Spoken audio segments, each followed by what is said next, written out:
Saudações aos inscritos.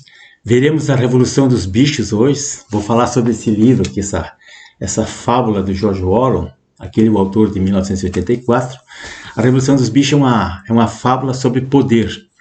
E é também uma metáfora, uma enorme distopia, igual à distopia que nós vivemos hoje aqui no Brasil.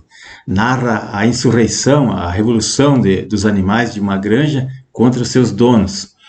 Então essa revolução, no entanto, ela acaba virando uma tirania ainda pior e mais opressiva do que aquela quando os humanos mandavam, eram os donos da fazenda.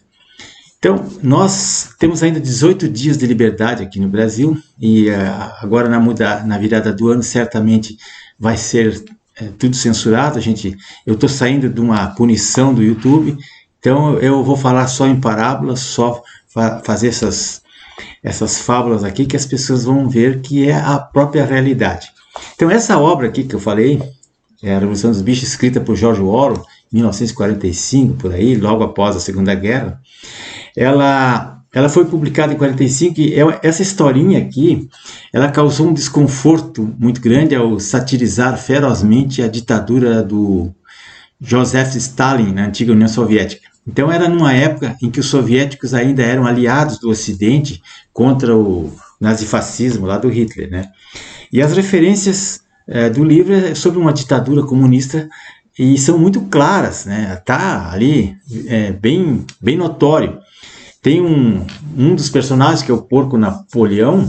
Ele é um bicho despótico, poderoso, um ditador, dono da verdade, que ele representaria o Stalin. O outro porco, que também foi o herói de guerra, herói da revolução, o tal de Bola de Neve, ele foi banido, foi expulso e seria o Trotsky. E os eventos políticos, os expurgos ali, a criação do Estado policial, a deturpação da história, a mudança da história, a censura e as execuções, elas mimetizam bem o que estava acontecendo naquela época na União Soviética.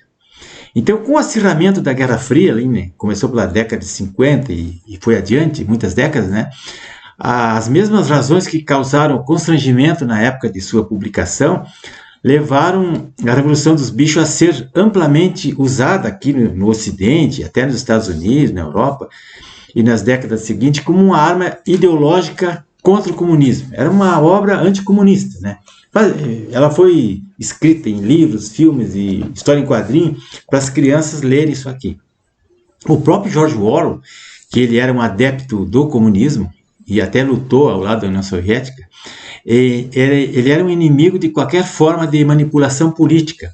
Mas ele ficou incomodado com a utilização da historinha dele, da fábula dele, como um panfleto anticomunista.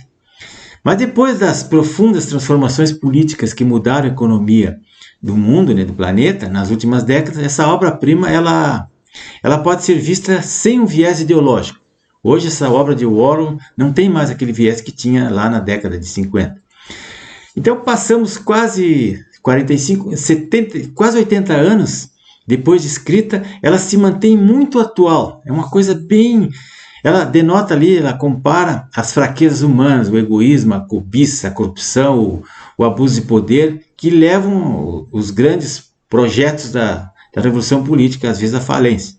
É irônico que o escritor, né, ele faz um retrato cruel da humanidade e recorrendo aos animais como personagem da sua historinha, né? É incrível.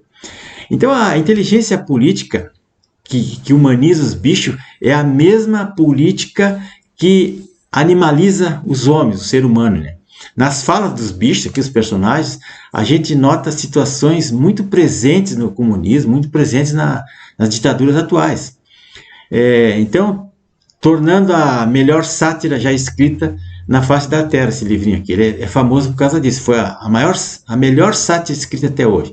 Então, vimos ali os líderes da Revolução, eles comem maçã, tomam leite, dormem em camas bem macias, e o restante, os outros bichos não podem, tem que comer mal, o resto de comida, dormir no chão. Então, a meu ver ali, cada bicho representa uma classe, né? Ou uma classe social, seria as ovelhas uma classe, as vacas outra, os porcos outros, os cavalos outros, os burros outros, as galinhas outros, os cachorros outros, é mais ou menos por aí. Eles pregam igualdade, né, que todo mundo tem que ser igual, só que tem alguns animais ali que são muito mais iguais que os outros. Eles vivem melhor, como eu disse, e tiram os filhos, os filhotes de uns, para que o Estado crie melhor. Então, tem a cachorrinha que ficou sem os filhotes, ela reclama, eu quero meus filhotes de volta. Aí o porco diz, não, tu tem que deixar o Estado criar teus filhos, porque tu não sabe criar. Esse tipo de coisa do comunismo, como estão pregando aqui no nosso país. Então, nas falas ali, eles têm muitas expressões ali, muito usadas na época do Stalin, muito usadas pelo Lenin, que diz assim, se não puder vencer o inimigo, junte-se a ele. Isso é uma frase deles. Enfim, os porcos, eles fazem tudo que é falcatrua, trapaças, fraudes, mentiras, e depois se reúnem nas festas, nos convescotes, para comemorar, tudo abraçado, se finge inimigo e se abraçam uns aos outros. Tem alguma semelhança com a realidade atual, né? Vejam só. Então, meus amigos, eu vou deixar aqui o link para o filme. Tem um filme, A Revolução dos Bichos. É um filme colorido, é antigo, mas é muito bom. Você tem que prestar atenção nas falas.